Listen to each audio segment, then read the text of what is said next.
En este vídeo de ampliación del taller de Unit estudiaremos el orden en el cual se ejecutan los tests dentro de un test suite de Unit y cómo podemos influenciar este orden.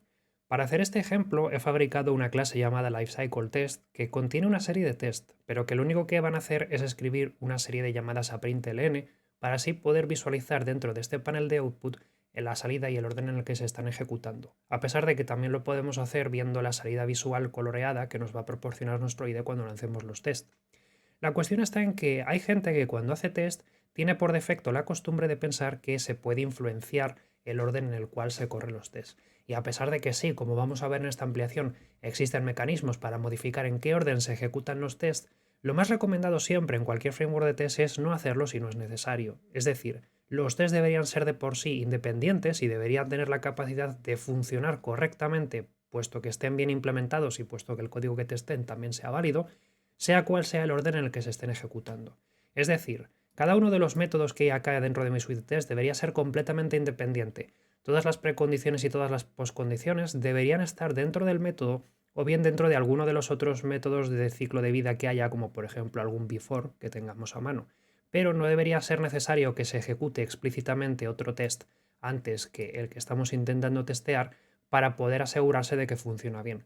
Dicho de otro modo, si correr dos tests en un orden concreto no hace que fallen o no hace que pasen, pero es algo que no podemos replicar en todas las combinaciones, es que nuestros tests no son independientes entre sí. Y eso es algo que caracteriza tests que, si bien en algunos casos, como digo, puede ser necesario especificar el orden, es mejor que evitemos. Para hacer esta demostración de que a Unit por lo general el orden se la va a dar bastante igual, aquí tengo esta clase donde, como veis, tengo tres tests. Uno se llama test método, otro se llama test ejemplo y otro se llama test caso. Y en los tres se hace un println que vamos a ejecutar para que veamos por pantalla. Cuando hacemos esto y cuando se termina de ejecutar, vais a ver que el orden en el que se escriben no es ni el orden en el que están en el archivo, ni es el orden alfabético. En este caso, por ejemplo, veo ejemplo, caso y método, es decir, primero ha corrido el ejemplo, luego el caso y luego el método, pero si lo comparamos con respecto a cómo está declarado dentro de mi clase, nos encontramos que yo primero puse test método, luego test ejemplo y luego test caso, y el orden en el que lo ha hecho es ejemplo, caso, método, o sea, primero ha corrido el segundo, luego el tercero y luego el primero, no están en el orden correcto. Tampoco necesariamente es alfabético, porque como podéis apreciar, caso vendría antes que ejemplo, pero no está siendo así en la salida que nos genera. Como digo, Unit aquí lo que hace es reordenarlo según le apetece. Entonces no tenemos ninguna garantía por defecto de que podamos cambiar el orden en el cual se van a ejecutar. Cosa que está bien porque así podemos fiarnos un poco de que por lo menos nuestros tests son realmente independientes. De hecho, gracias a eso es por lo que yo puedo simplemente pulsar este triangulito que me ofrece aquí mi IDE y que seguramente hay IDEs que también ofrezcan a estas alturas y ejecutar tests por separado. Si son test realmente independientes, debería tener la capacidad de poder testear por independiente este método sin tener que testear alguno de los otros que tenga, cosa que por cierto es beneficiosa cuando nuestra suite de test sea grande y tengamos bastante tiempo de espera si ejecutamos la suite concreta, porque esto nos va a permitir ejecutar un test independiente sin tener que esperar a que pasen otros tests que haya en la misma clase o incluso otras clases que haya en mi misma suite.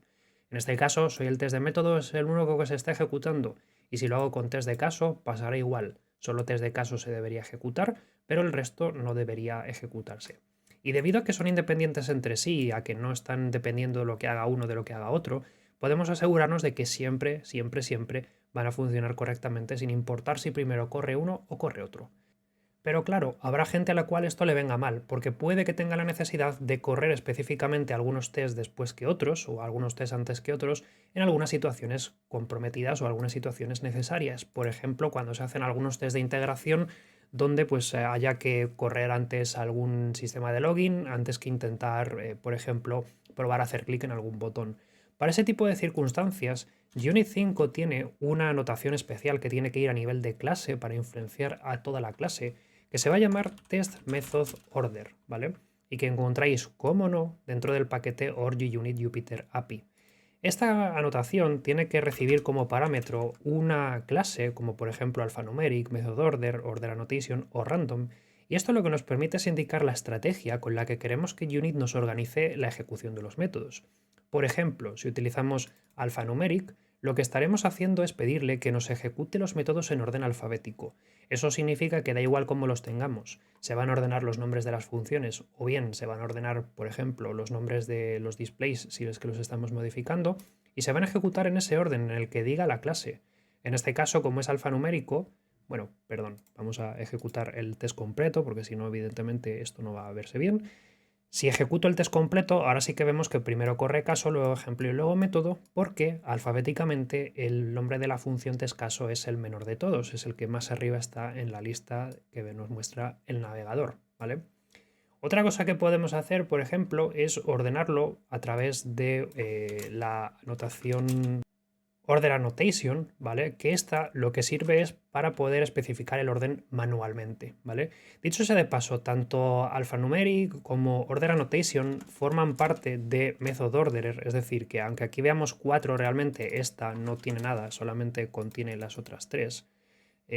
Order Annotation, como digo, tendremos que poner orderannotation.class.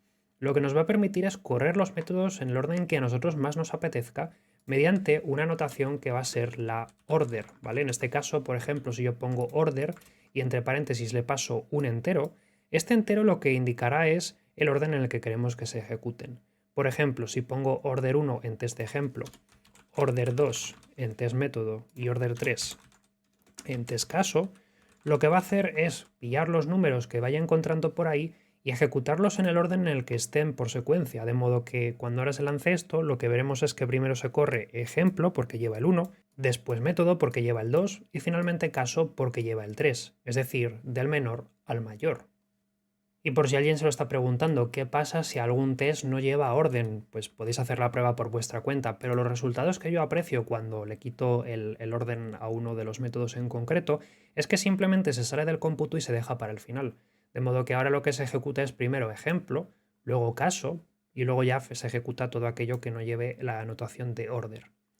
Finalmente, el último caso es un poco más extremo, que es directamente random. Con esto lo que hacemos es forzarle a que sea aleatorio, ¿vale? Y que el orden dé igual, incluso entre distintas ejecuciones dentro del mismo test, a pesar de que no hayamos hecho ningún cambio. Cuando yo le pongo random, literalmente no hay forma de saber cuál se va a ejecutar antes y cuál se va a ejecutar después.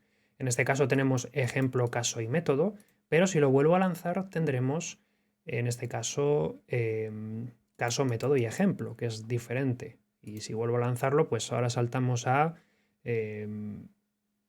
caso, método y ejemplo otra vez. Vaya, he tenido un poquito ahí de suerte, es mi día de lotería.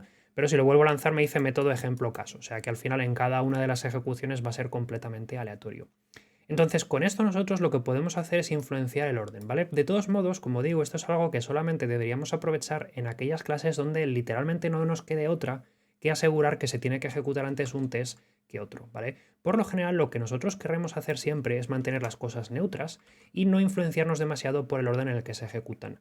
Haced tests que sean concisos y que declaren correctamente sus precondiciones y sus postcondiciones y no deberíais necesitar cambiar el orden en el que se ejecuta, cosa que aparte puede beneficiaros porque así si de repente una suite de test empieza a fallar aleatoriamente, es que a lo mejor algunos tests no son todo lo independientes que podrían ser.